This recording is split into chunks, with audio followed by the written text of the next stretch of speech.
విద్యార్థులు ఏదైతే నిరుద్యోగులు వాళ్ళు ప్రభుత్వం రావడానికి పెద్దపీట వేసింది వాళ్ళు. ఎందుకంటే వాళ్ళే బస్సు యాత్రలని పాదయాత్రలను చేసి కాంగ్రెస్ గవర్నమెంట్ రావాలి, ఎందుకంటే అహంకారపూరితంగా ధోరణితో వ్యవహరించినటువంటి బీఆర్ఎస్కి ఒక్కసారి బుద్ధి చెప్పాలని కాంగ్రెస్ పార్టీ పట్టం కట్టారు. వాస్తవం సార్. కానీ ఈరోజు ఆ నిరుద్యోగుల్ని పక్కన పెట్టేసే పరిస్థితి ఎందుకు వచ్చింది? ఎందుకంటే వాళ్ళంతా కూడా ఈరోజు ప్రభుత్వానికి ఎగ్నెస్ట్గా తయారయ్యారు.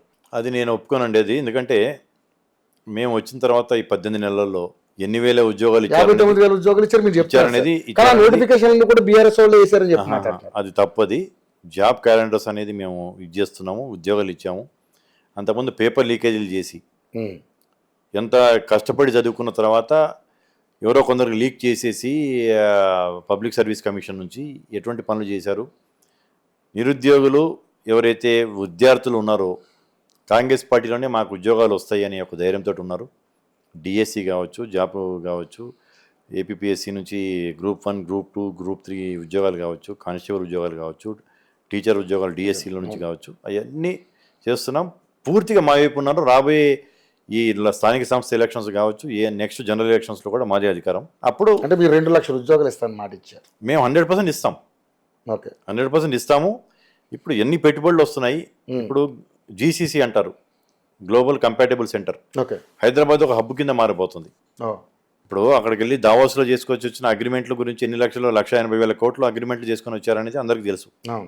దాన్ని గ్రౌండెడ్ ఎన్ని అవుతున్నాయి అనేది కూడా చాలా ఫాస్ట్గా అవుతున్నాయి. దాంట్లో కూడా రకరకాల ఎలిగేషన్స్ చేసేది ఇప్పుడు రంధ్రాన్వేషణ చేసి సొంత కంపెనీలకి చేసుకున్నారనే వాళ్ళు అటువంటి దానికి ప్రజలే సమాధానం కదా. ఇప్పుడు మాకేంది, ఒక రాజకీయ నాయకుడికి, రాజకీయ ఒక పార్టీకి టెస్ట్ ఏంటి, లిట్మస్ టెస్ట్ అనేది ఏంది, ఎలక్షన్స్. ఓకే, ఎలక్షన్లో మాకు ప్రజలు మళ్ళీ మాకు పట్టం కడితే రెండోసారి మేము చేసినవన్నీ ఇదవుతుంది, వాళ్ళు చేసినవన్నీ అబద్ధాల కింద నిరూపిస్తారు. కాబట్టి ఈ లోపు ఎన్ని మాట్లాడుకున్నా కానీ దాని గురించి. కానీ స్థానిక సంస్థల ఎన్నికల విషయంలో బాగా లేట్ చేశారు సార్.